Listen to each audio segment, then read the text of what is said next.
It's the age of board games. There's never been that many releases before, and it's never been that much in the public eye before, as in the last years. With all the attention come lots of options to bling out your favorite game, either through third-party suppliers or even while Kickstarter and the like campaigns are running. Let's find out when to bling and when to pass on this episode of Tabletop Goodness. Welcome back to Tabletop Goodness.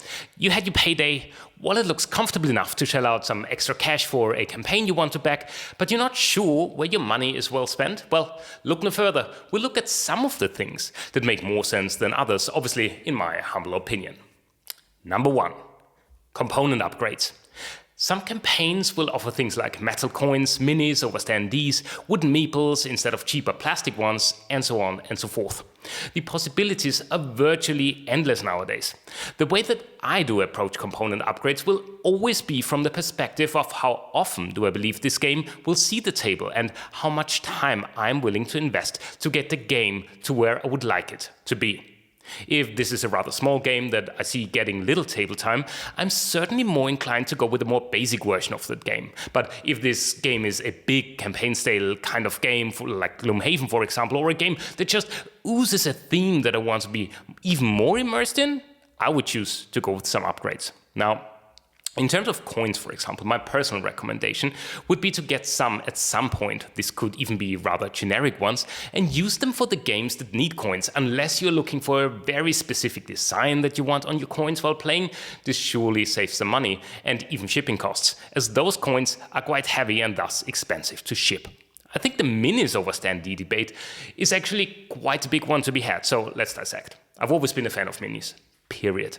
But I also don't have endless time to paint them. Who does? Although I do that with a passion now. There's some games where having minis might be part of the experience, or they center around minis. If so, I would still recommend thinking about getting them and potentially just having them sun dropped. This is a process that gives them slightly more depth without the need for painting.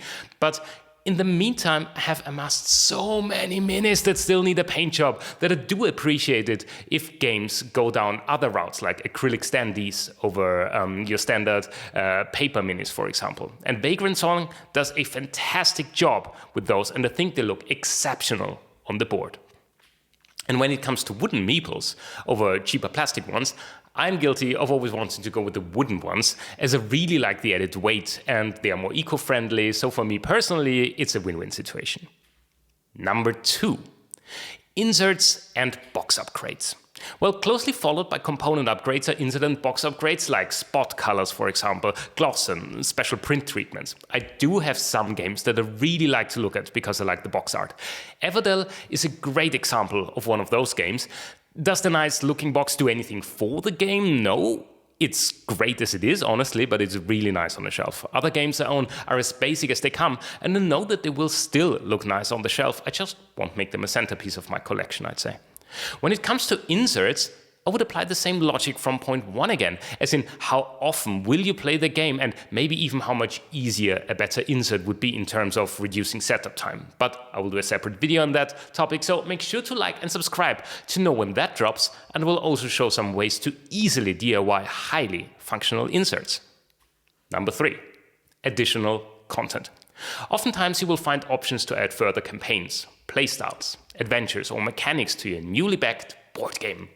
Well, here I'd say, think about how much spare time you have and how many board games you own that fight for that time. Some campaign games are already 60 plus hours strong. After beasting through that, are you still up for adding another 20 plus hours? Or is the postman already delivering your next precious reward? And if you're playing with a group of friends, will they be up to continue with the same game with slightly different mechanics, or would they like to get their hands on something fresh again? Interestingly enough, with all the campaigns that I backed so far, and let me tell you, I did pick way too many, I mostly ever just about managed to go through the base game. I've got some expansions that sounded great and that I would still to that day like to play, but the reality of things is that there's only so much time in a day, a week, or a month. Number 4, campaign exclusives. Well, before we talk about the last point, let's talk about campaign exclusives. The greatest FOMO mill there is. There are generally 2 different types of exclusives. early or first backer rewards and things that are included in the game that won't make it into retail, for example.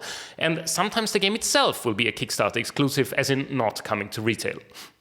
Well, in terms of the game being exclusive to the campaign and you wanting to play it, you might as well just go for it, right? But early backer rewards tend to be hit and miss, as they often are not exceedingly well balanced, as the game needs to function without them as well. If it's one more mini, do you really need it? And if it's a discount, maybe that might rock your boat. I guess it really depends on the reward that is being offered to you. And when it comes to other exclusives, for example, exclusive adventures, add-ons, etc., I would apply the same thinking as for the additional content. How likely is it that you will use it in your game? If there's a high chance that you will, go for it, but don't let FOMO guide your decision. I know, it's easier said than done, and I've been a victim of that way too many times already as well. Number 5. Campaign versus retail, and all of those above points lead us to the great discussion about getting the game during its campaign versus getting it later in retail. Now, some points have already been discussed before.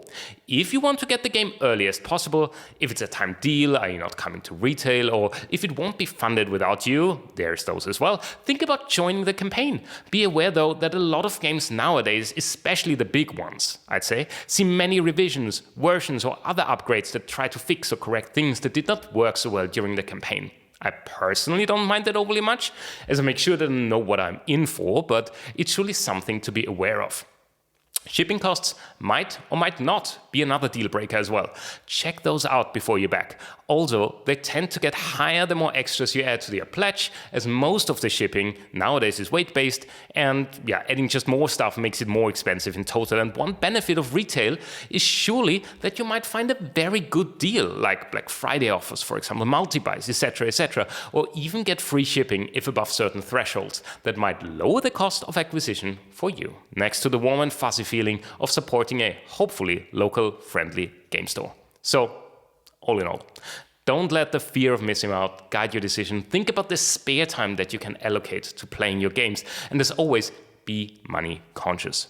How do you approach the topic? Do these points resonate with you? Well, let me hear about it in the comments below, and make sure to join me again next time on Tabletop Goodness.